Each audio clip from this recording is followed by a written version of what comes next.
சைவத்தின் மேல் சமயம் வேறு இல்லை, அதில் சார் சிவமாம் தெய்வத்தின் மேல் தெய்வமில்லெனும் நான்மறை செம்பொருள் வாய்மை வைத்த சீதிரு தேவாரமும் திருவாசகமும் இவை தரச் செய்த நால்வர் ஒற்றாள் எம் உயிர் துணையே. கல்லார் நிழல் மலை வில்லார் அருளிய பொல்லார் இணை மலர் நல்லார் புனைவரே.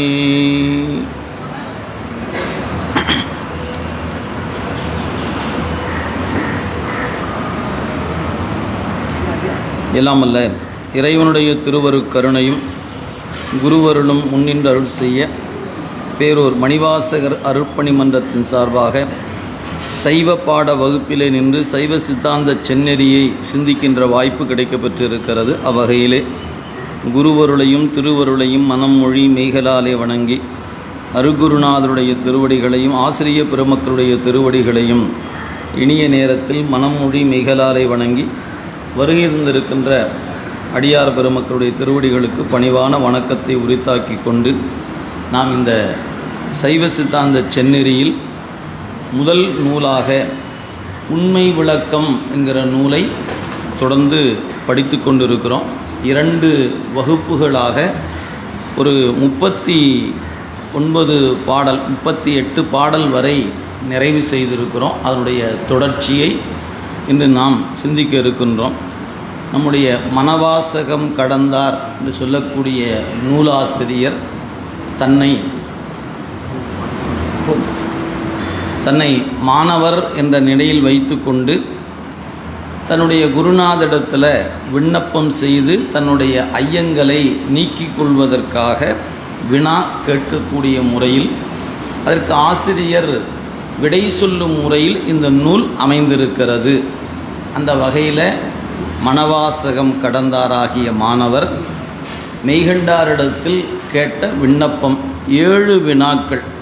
அதில் நமக்கு ஏறத்தாழ இந்த நூலில் கடந்த வகுப்பு வரை 6 வினாக்களுக்கான விடை நாம் பார்த்துட்டோம். இப்போ 7வது வினாவுக்கான விடை சிந்தித்தால் இந்த நூல் இனிது நிறைவு பெற இருக்கிறது. அந்த வகையில் நாம் இதுகாரும் சிந்தித்த அந்த சிந்தனைகளை ஒருவாறு தொகுத்து கொண்டு 39வது பாடலிருந்து நம்ம இன்றைய சிந்தனையை காணலாம்.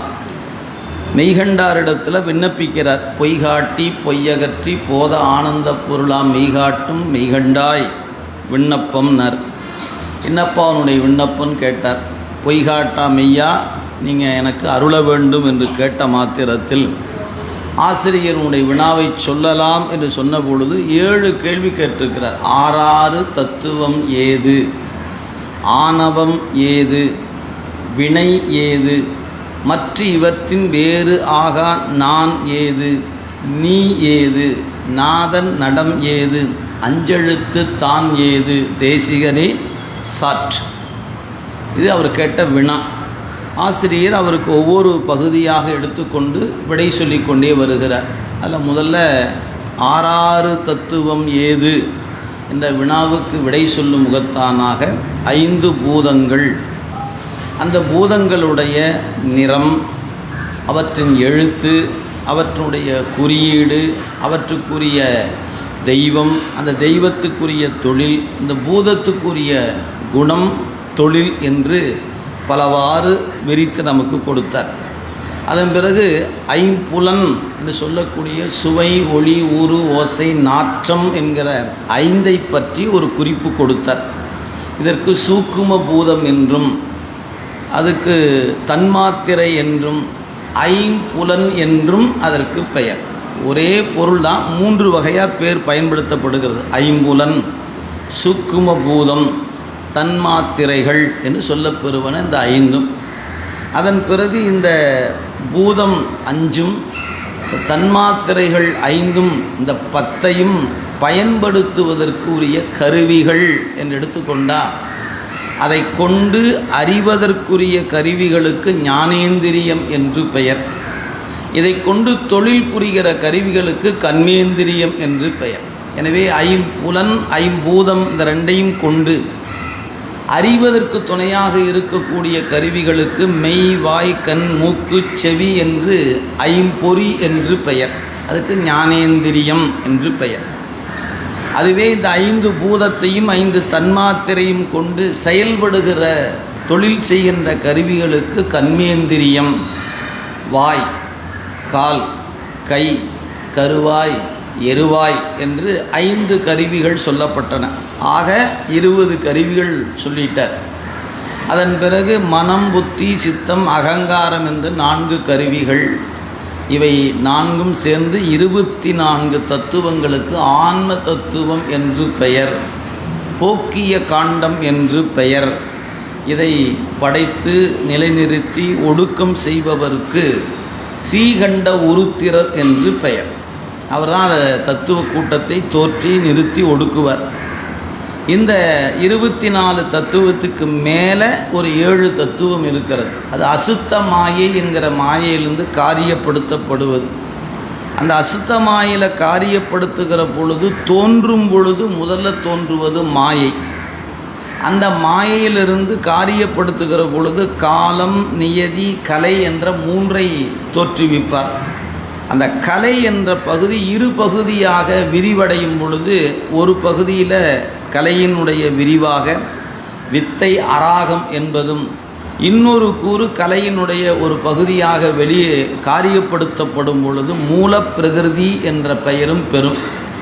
எனவே வித்தியா தத்துவங்கள் 7 என்று சொல்லும் பொழுது காலம், நியதி, கலை, வித்தை, அராகம் இந்த 5ம் சேர்ந்ததுக்கு புருடன் என்று பெயர். அதில் ஒரு மாயை ஒன்று இருக்கிறது. அந்த 7ம் வித்தியா தத்துவம் என்று பெயர். இந்த 7 வகையான செயல்பாட்டுக்கு துணை செய்வன. அதில் காலம், நியதி, கலை, வித்தை, அராகம் என்ற 5ம் சேர்ந்த ஒரு கூட்டு நிலைக்கு பேர் தான் புருடன் என்று பெயர். ஒரு உயிர் தனக்குரிய வினை போகத்தை அனுபவிப்பதற்கு இந்த புருட தத்துவத்தில் தான் அதற்குரிய, இன்றைக்கி நம்ம மொழியில் சொல்லணும், ஒரு ப்ரோக்ராம். நம்ம இன்றைக்கி கம்ப்யூட்டரில் சொல்லும்போது சாஃப்ட்வேர் சொல்கிறோம். ஒரு ப்ரோக்ராம் அதில் என்ன செய்யப்பட்டிருக்கிறோ அதை கேட்ப தான் அவுட்புட் நமக்கு கிடைப்பதை பார்க்கிறோம்.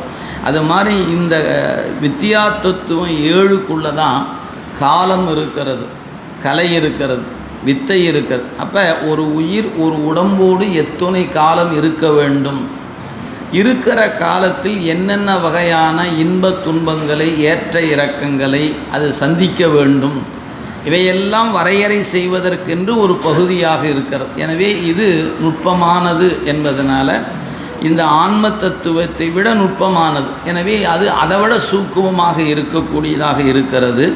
இதை தோற்றி நிலைநிறுத்தி ஒடுக்குபவருக்கு அனந்தர் என்று பெயர். அவர் 8 வித்தியேஸ்வரர்களில் ஒருத்தர். இதே அட்ட வித்தியேஸ்வரர்கள் ஒருத்தர் அனந்தர் என்று சொல்லப்பெறுவர். அவரால் தோற்றுவிக்கப்பட்டு நிலைநிறுத்தி ஒடுக்கம் செய்யப்படுவன இந்த வித்தியா தத்துவங்கள். சரி, இந்த வித்தியா தத்துவங்கள் அசுத்த மாயையிலிருந்து தோன்றுவன, அதாவது தோற்றுவிக்கப்படுவன. இந்த தத்துவங்களுக்கு மேலே ஒரு 5 தத்துவம் இருக்கிறது. நாதம், விந்து, சாதாக்கியம், மகேஸ்வரம், சுத்தவித்தை என்று பெயர்.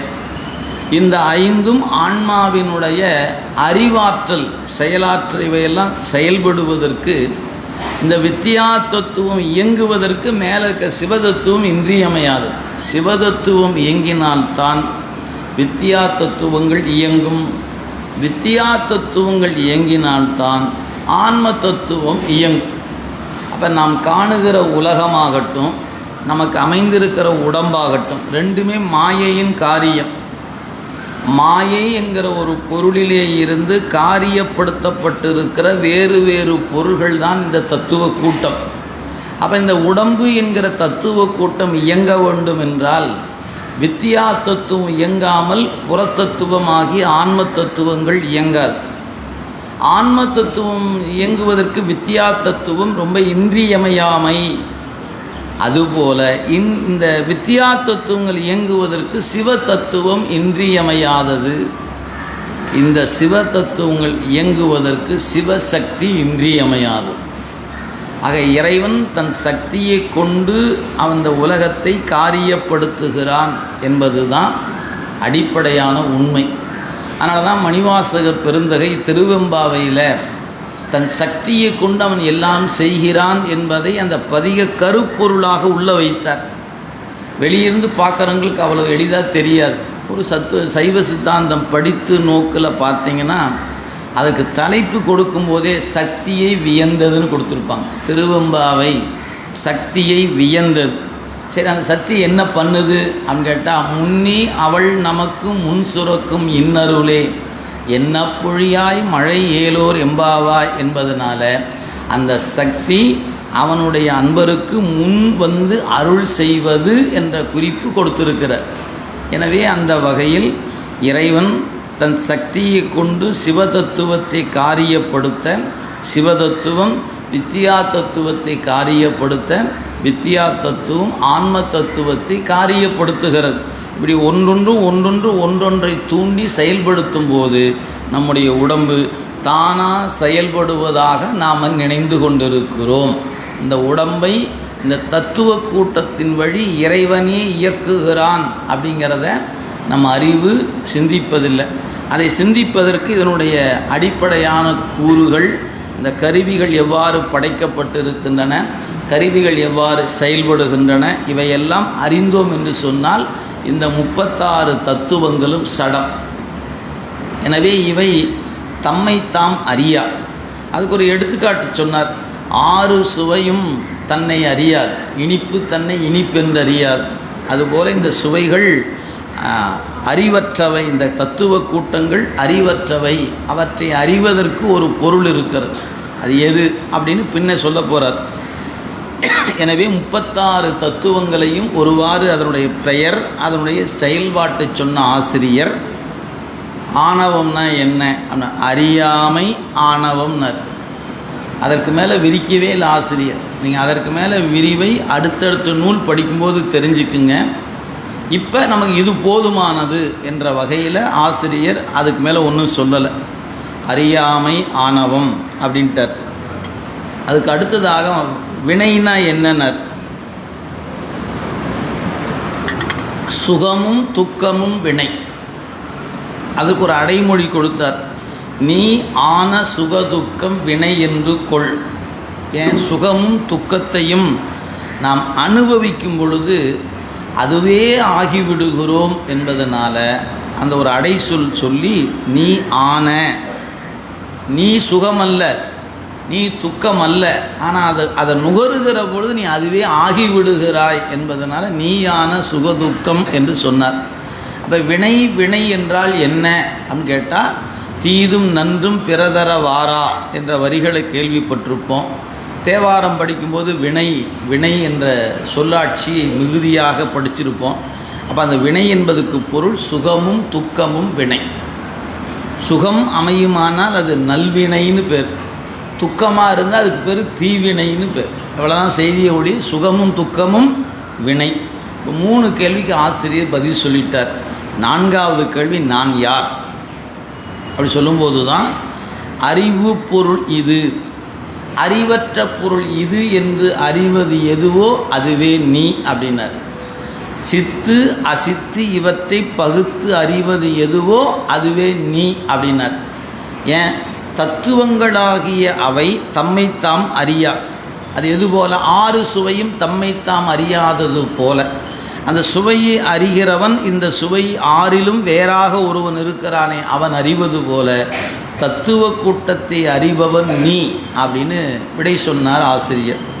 சரி, இதெல்லாம் எனக்கு சொன்ன நீங்கள் யார் அப்படின்னு கேட்ட உடனே, உன்னோடு ஒன்றாய், உன்னோடு வேறாய், உன்னோடு உடனாய் இருப்பவன் நான் அப்படின்னு சொன்னார். எனவே உயிர்களிடத்தில் ஒன்றாய், வேறாய், உடனாய் நிற்கிற 3 தன்மையும் உடையவர் அவன். நீங்கள் இப்படித்தான் இருப்பார் அப்படித்தான் இருப்பான்னு இல்லை, 3ஆகவும் இருப்பவன் எப்போதும். அப்படி 3 தன்மையும் உடைய ஒருவன் எவனோ அவனே இறைவன், அவனே தலைவன். தலைவன்னா யார் அப்படின்னு கேட்டால், என்னை விட்டு நீங்காதவனாக இருக்க வேண்டும், நான் அனுபவிக்கக்கூடிய விடயங்களில் அவன் உறுதுணையாக இருக்க வேண்டும், எனக்கு அனுபவிக்க வேண்டிய விடையை எதிரிருந்து அறிவிக்க வேண்டும். இந்த 3ஐயும் அவன் செய்யணும். நான் செய்த பாவத்திற்கும் புண்ணியத்துக்கும் ஏற்ப எனக்கு அறிவிக்க வேண்டியதை அறிவித்து அப்படி அறிவிக்கும் போது நான் அறியும் போது கூட இருந்து அனுபவிக்கும் போது உடனான் நிற்கணும். இந்த மூன்றுமாய் நிற்பவன் எவனோ அவனே இறைவன் அப்படின்னு பதில் சொன்னார். இப்போ 5 கேள்விக்கு விடைய சொல்லிட்டார். 6வது கேள்வி, உன்னுடைய நடனம்னா என்ன அப்படின்னார். இந்த 8ம் 2ம் உருவான லிங்கத்தே நாதனுடைய நட்டம்னார். 2 2 என்பது 10ஐ குறித்தது, 10 என்பது யா என்ற எழுத்தை குறித்தது. சைவ சித்தாந்தத்தில் யா என்ற எழுத்து உயிரை குறித்தது. எனவே இறைவன் எங்கே நடனமாடுகிறான் அப்படின்னு கேட்டால் யா என்கிற உயிரினுடைய அறிவில் இருந்து நடனமாடுகிறான் அப்படின்னு சொன்னார். அப்போ இறைவன் தில்லையில் மட்டும் ஆடுபவன் அல்ல, ஒவ்வொரு உயிரிலும் நின்று ஆடுபவன். சரி, அப்படி ஆடுகிற அந்த கூத்து எப்படிப்பட்டது அப்படின்னு கேட்டால் நமசிவாய என்று ஒருவாக அந்த கூத்தை காணலாம், சிவாய நம என்று அந்த கூத்தை காணலாம், ஓம் என்கிற பிரணவத்தோடு கூடி காணலாம். 3 வழி இருக்கிறது. இப்போ நமசிவாய என்று காணும் பொழுது நாடும் திருவடி நகரம், மகரம் உதரம், சிகரம் இரு தோள், வா முகம், யா முடி என்று தரிசிப்பது. அதுவே சிவாய நம என்று வருமானால் உடுக்கை சிகரம், வீசுகரம் வகரம், அமைந்தகரம் யகரம், நெருப்பேந்திய கரம் நகரம், ஊன்றிய திருவடி மகரம் என்று அந்த பெருமானை காண்பது. இதில் ஓம் என்கிற பிரணவம் அமையுமானால் அது திருவாசியாக அமையும். இப்படி 3 வகை சொல்லி முடித்தார். அதன் பிறகு இந்த தரிசனம், இந்த கூத்தினுடைய வகையை சொல்லும்போது நமக்கு அந்த 5 வகையான பொருளை காணும்போதும் அவன் படைத்தல், காத்தல், அழித்தல், மறைத்தல், அருளல் என்கிற தொழிலை செய்கிறான் என்று நீ அவனை காண்பாயானால் அதற்கு பெயர் ஊனக்கூத்து என்று பெயர். அதுவே உடுக்கையிலிருந்து மாயையை உதறி செய்த பாப புண்ணியங்களை நெருப்பினால் சுட்டு ஆணவ மலத்தை அமுக்கி வைத்து உயிரை எடுத்து ஆனந்த போகத்தில் அழுத்துகிறான் என்று நீ தரிசிப்பாயானால் அது ஞானக்கூத்தாக ஆயிற்று. எனவே ஊனக்கூத்து ஐந்தொழிலை செய்கிறான் என்ற அடையாளத்தை புலப்படுத்துவது.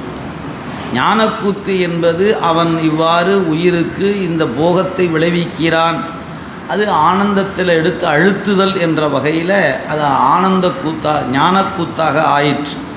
பிறகு 3வதாக ஒரு கூத்து சொன்னார், அதுக்கு ஆனந்த கூத்து என்று சொன்னார். மும்மலத்தை மோசித்து அந்த மௌனம் கடந்த மோன நிலையில் நிற்கக்கூடிய அந்த ஞானிகள் அந்த ஆனந்தத்தை மொண்டு அருந்த என்னுடைய பெருமான் தானும் தன் தையலுமாக காணும் அவன் அருள் மூர்த்தியாக கொண்டு காணும் அவருக்கு உண்டோ பிறப்பு. எனவே அந்த திருக்கூத்தினை பேணும் அவருக்கு உண்டோ பிறப்பு. எனவே அவன் தானும் தன் தையலுமாக நின்று அருள்பாலிக்கிற திறத்தை எவன் ஒருவன் அறிந்து அனுபவிக்கிறானோ அவனுக்கு பிறப்பு என்பது இல்லை. இந்த தரிசனத்தை அனுபவிப்பவனுக்கு. எனவே அந்த பெருமான் இந்த நடனத்தை, இந்த கூத்தை அவன் எவ்வாறு செய்கிறான்? பறை இடமான் என்று செய்கிறான். அதான் தன் சக்தியை கொண்டு செய்கிறான். இங்கே பறை என்பதற்கு பராசக்தி என்கிற கருணை. எனவே அந்த பறை இடமா நின்று அந்த பெருமான் அந்த கூத்தை இயற்றுகிற அந்த நிலையை கண்டு தரிசித்து அதை பேணுபவருக்கு பிறப்பு இல்லை அப்படிங்கிற வரைக்கும் கடந்த வகுப்பில் விரிவாக நாம் பார்த்துருக்கோம். இன்றைக்கி நாம் 7வது கேள்விக்கு விடை காணணும். 7வது கேள்வி என்ன அப்படின்னு கேட்டால், குருநாதா அஞ்செழுத்து தான் ஏது தேசிகனே சாற்று. அஞ்செழுத்து என்று சொல்லுகிறார்களே அப்படின்னா என்ன அப்படின்னு வினா. அதற்கான விடையை ஆசிரியர் சொல்லப் போகிறார். பாடல் எண் 39 பாருங்கள். நாதாந்த நாடகத்தை நன்றா அருள் செய்தீர், ஓதீர் எழுத்து அஞ்சும் உள்ளபடி, தீதரவே அஞ்செழுத்து ஈதாகில் அழியும் எழுத்தாய் விடுமோ, தஞ்ச அருட்குருவே சாற்று. மாணாக்கர் ஆசிரியரை பார்த்து சொல்கிறார், சுவாமி நான் ஒவ்வொரு கேள்வி மொத்தமாக 7 கேள்வி கேட்டேன், 6 கேள்விக்கு நீங்கள் சொன்ன பதில் இருக்குது பாருங்கள், என் நெஞ்சுக்குள்ளே அப்படியே ஆழமாக பதிந்து விட்டது. எனக்கு இப்போ அதிலெல்லாம் ஐயமே இல்லை. ஏன் நீங்கள் அவ்வளோ அழகாக சொல்லிட்டீங்க, நன்றா அருளி செய்தீர்.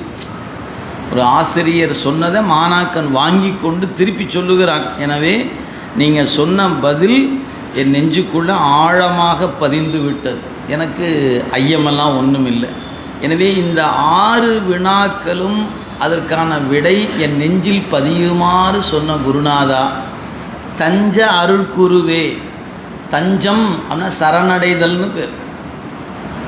நம்முடைய பெருமக்கள் இறைவன்கிட்ட தஞ்சம் அடைகிறார்கள். அதனால தான் அவங்க பெருமானை நோக்கி பாடுகிற பாடலில் அந்த அடைக்கலம் கண்டாய் அடைக்கலம் கண்டாயினர் அப்பர் சுவாமி சொன்னார் இல்லைங்களா, அப்படைக்கலமாக உன் நாமத்தெழுத்தஞ்சு என்னாவிற்கொண்டேன் இடைக்கலம் அல்லேன் எழுபிறப்பும் உமக்கு ஆட்செய்கின்றேன் துடைக்கினும் போகேன் தொழுது வணங்கி தூணீரணிந்து உன் அடைக்கலம் கண்டாய்.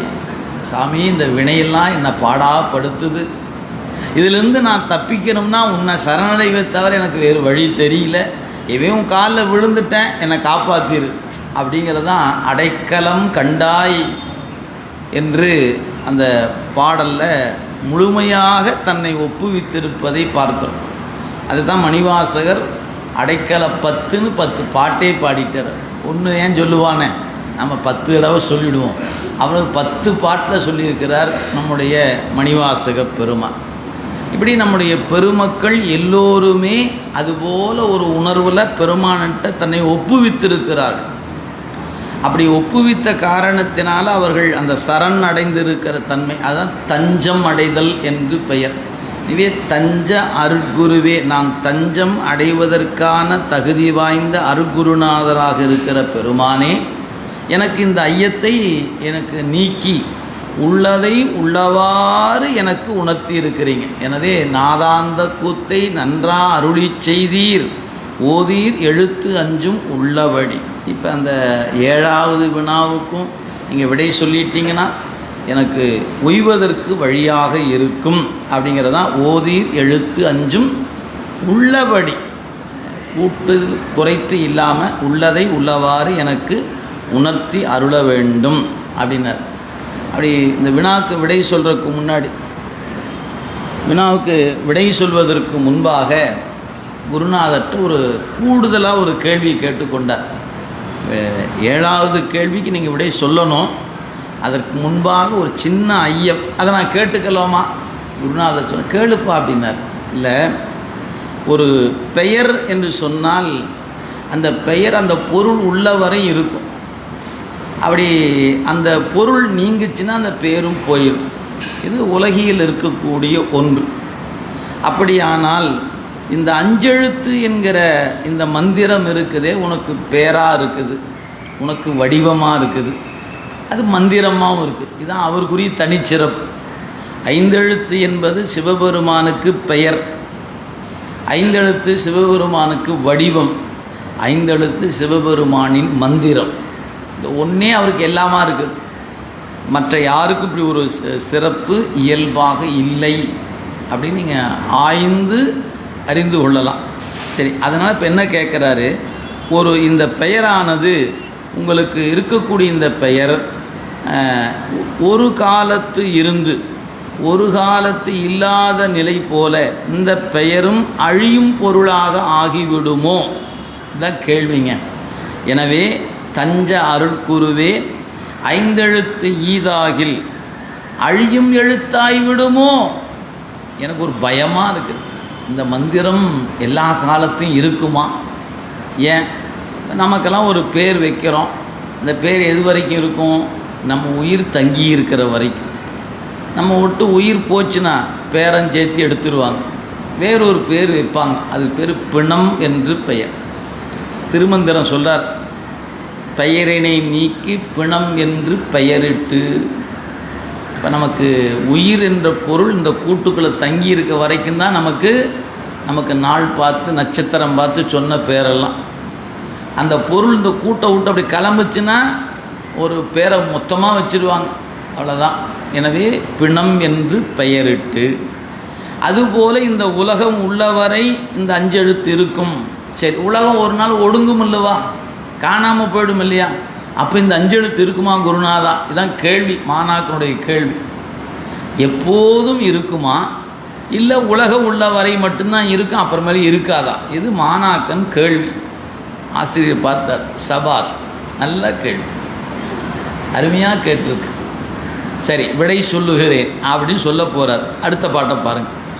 உற்ற குறி அழியும் போதுங்கால், உற்ற குறி அழியும் போதுங்கால் பாடைகளில் சற்றும் பொருள்தான் சலியாது, மற்ற அது கேள் சிவன் அருள் ஆவி எழிலா திரோதம் மலம் ஆசில் எழுத்து அஞ்சின் அடைவாம். மாணவரை பார்த்து சொல்லுகிறார், நான் உனக்கு ஒன்று சொல்லுகிறேன். என்ன? உற்ற குறி அழியும். குறி என்றால் வடிவம் என்று பொருள். குறி என்ற சொல்லுக்கு வடிவம் என்று பொருள். நீங்கள் தேவார பாடல்களில் சில இடங்கள் இந்த சொல்லாட்சி உண்டு. அங்கே வரும்போது நீங்கள் அந்த குறி என்ப இடத்துக்கு வடிவம் என்று பொருளை வைத்து கொள்ளணும். குறியும் கோலமும் கொண்ட கொள்கையும் என்பார் ஞானசம்பந்த பெருமான். எனவே குறி என்பதற்கு வடிவம் என்று பொருளாகிறது. இப்போ ஒரு பொருள் அப்படின்னு சொன்னால் அந்த பொருள் அப்படிங்கிறது வடிவமாக இருப்பது வடிவம் இல்லாமல் போகும். ஆனால் அந்த பொருளை சுட்டுகிற சொல்லும் அந்த சொல்லால் ஏற்பட்ட அதிர்வும் உன் உள்ளத்தில் இருக்கும். நான் உதாரணத்துக்கு மாம்பழம்னு சொல்கிறோம். இப்போ கண்ணில் வைக்கப்பட்டது, சுவாமிக்கு பூசைக்கு வச்சாங்க, பூசை முடிஞ்சது, எல்லாருக்கும் பங்கிட்டு கொடுத்துட்டாங்க. அந்த மாம்பழம் இப்போ இல்லை.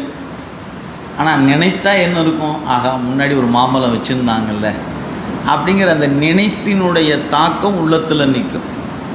இதுதான் இங்கே சொல்லப்பட்ட செய்தி. இதை விட இன்னும் கொஞ்சம் கூடுதலாக சொல்லணும் அப்படின்னா, திருவள்ளுவர் பெருந்தகை சொன்னார், தீயினால் சுட்டப்புண் உள் ஆறும் ஆறாதே நாவினால் சுட்ட வடு. ஒரு சொல் நீங்கள் சொன்னீங்கன்னா தெரியாமல் சொல்லிட்டேங்க மன்னிச்சுக்குங்க அப்படின்னு அடுத்த வினாடி சொல்லிடலாம். ஆனால் அந்த சொல்லால் ஏற்பட்ட ஒரு காயம் இருக்குது பாருங்கள், அது நெஞ்சுக்குள்ளே கிடப்பது அந்த ஆறாது வடுவாக கிடக்கும். அதனால தான் சொல்லும்போது கவனமாக சொல்லுனார். யா காவாராயினும் காக்க. நீ பேச்சு தானே, அது சும்மா தாங்க சொன்னால் அது ஏங்க இவ்வளோ பெருசாக எடுத்துக்கிட்டீங்க அப்படின்னு. அப்போ சும்மா சொல்லுதல் என்று நாம் கருதக்கூடாது. ஒரு சொல் ஒருவரை காயப்படுத்துமா? படுத்தும். எனவே இனியவை கூறல் 10 குறட்பா, இன்னா கூறல் 10 குறட்பா. சொல்லணுங்கிறத எப்படி சொன்னார் அப்படின்னு நம்ம பார்க்கிறோம். எனவே காயப்படுத்துகிற நிலை ஒருவருக்கு அது வடுவை ஏற்படுத்தி விடும். அந்த வடு அவர் இருக்கும் வரைக்கும் இருக்கும். நாம் மன்னித்து விடலாம், அல்லது அது ஒரு வாரம் ஒதுக்கி வைக்கலாம். ஆனால் அது அந்த தாக்கம் நம்ம உள்ள காலம் வரைக்கும் இருக்கும் என்பது தான் திருவள்ளுவர் நமக்கு உணர்த்துகிறார். எனவே ஒரு சொல் என்பது அப்பொழுதே அழியும், ஆனால் சொல்லால் ஏற்பட்ட உணர்வு உள்ள வரைக்கும் இருக்கும். இது உலகியலுக்கு. ஆனால் இங்கே சொல்லப்படுவது 5 எழுத்து மந்திரம். இதில் சொல்லப்படுகிற அந்த எழுத்து, அந்த எழுத்தால் குறிக்கப்படுகிற பொருள், நாம் சொல்லுகிற சிவாய நம சிவாய நம என்று சொல்லுகிறோமே, அந்த எழுத்து எதை குறிக்கிறது என்றால் 5 பொருளை குறிக்கிறது. அந்த சிவாய நமன் சொன்னீங்கன்னா அது 5 பொருளை குறிக்கிறது. எங்கள் பாட்டிலே சொல்லிட்டார் பாருங்கள், உற்ற குறி அழியும் ஓதுங்கால் பாடைகளில். பாடை என்பது தமிழ் செய்யுளாக வருவதனால அந்த ஷை என்பது டை என்று வந்திருக்கு. பாஷைன்னு சொல்கிறோம் இல்லைங்களா? உங்களுக்கு என்ன பாஷை தெரியும்? இந்த பாஷை என்பது தான் இங்கே பாடை என்று வந்திருக்கு. தமிழுக்கு வரும்போது அந்த வட சொல் திரிவில் தமிழுக்கு ஆகும்போது அதுக்கு முன் இருக்கிற எழுத்துக்களோடு சேர்ந்து மாறுபடும். அப்படிங்கிறத கஷ்டம் என்பதை கட்டம்னு வரும். கட்டம் நீங்கள் திருமுறைகளில் பார்த்தீங்கன்னா தெரியும். இப்போ கட்டம் என்று வருகிறது வடமொழியில் வரும்போது கஷ்டம் என்று வரும். இஷ்டம் என்பது தமிழை இட்டம்னு வரும். இது நீங்கள் தேவார பதிகங்களையும் திருவாசகத்திலும் ஆங்காங்கு நீங்கள் பார்த்தீங்கன்னா தெரியும். எனவே அந்த இட்டா வரும். அது மாதிரி இங்கே பாஷை என்பது பாடை என்று வந்திருக்கு. ஆனால் இங்கே பாடைனா நீங்கள் வேறு ஏதாவது நினச்சிடக்கூடாது. நமக்கு தெரிஞ்சு ஒரு பாடை இருக்கிறது இல்லைங்களா, கடைசியில் நம்மளை தூக்கிட்டு போகிற ஒன்று அது. அதனால் அதை கீது நினச்சிடக்கூடாதுங்கிறதுக்காக இதை சொல்கிறோம். எனவே ஓதுங்கால் பாடைகளில் சற்றும் பொருள்தான் சலியாது. எனவே நீ சொல்லுகிறாய், சொல்லும்போது சொல் காற்றோடு காற்றாக கலந்து கரைஞ்சிரும். ஆனால் அந்த சொல்லால் உணர்த்தப்படுகிற பொருள் உள்ளத்தில் தங்கும். எனவே 5 எழுத்து மந்திரம் அழியும் எழுத்தா என்றால் அழியாது என்று